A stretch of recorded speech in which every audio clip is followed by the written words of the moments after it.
മിസ്രിലെ രാജാത്തിയായ മഹദി സുലൈഖ ബീവി നിലാവ് തോൽക്കുന്ന യൂസുഫ് നബിയെ പ്രണയിച്ച അതിസുന്ദരമായ കഥ.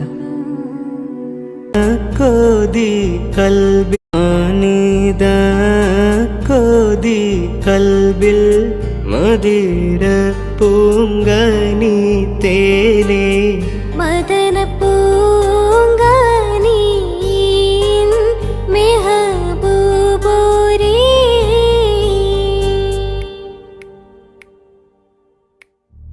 മാനിദ കോതി കൽബിൽ മദിര പൂങ്കനി തേനേ